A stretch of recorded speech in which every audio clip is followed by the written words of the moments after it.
आणि धाराशिवमधून एक मोठी बातमी येते आहे। धाराशिवमध्ये जिल्हाधिकारी कार्यालयामध्ये शेतकरी संघटनेचे कार्यकर्ते आणि पोलीस यांच्यामध्ये तुफान राडा झालाय। जिल्हाधिकारी कार्यालयातच पोलीस आणि शेतकरी संघटनेचे कार्यकर्ते आमनेसामने आले। जिल्हाधिकारी कीर्तिकिरण पुजार यांनी तुळजापूरमध्ये महोत्सवात केलेल्या डान्स नंतर प्रतिकात्मक खुर्चीचं पूजन करण्यासाठी शेतकरी संघटनेचे कार्यकर्ते आले होते। यानंतर हा प्रकार घडला। दरम्यान या प्रकरणी पोलीस अधीक्षकांकडे संघटनेचे कार्यकर्ते तक्रार करणार।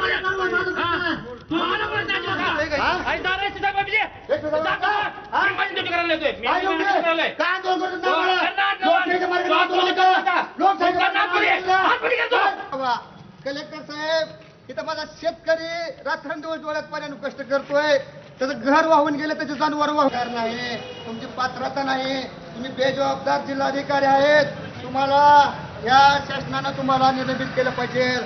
माझा एकनाथ शिंदे, देवेंद्र फडणवीस आणि बावनकुळेला सवाल आहे, आम्हाला आदर करता येतोय। आणि इथे एक छोटासा ब्रेक घेऊया। पाहत रहा एबीपी माझा।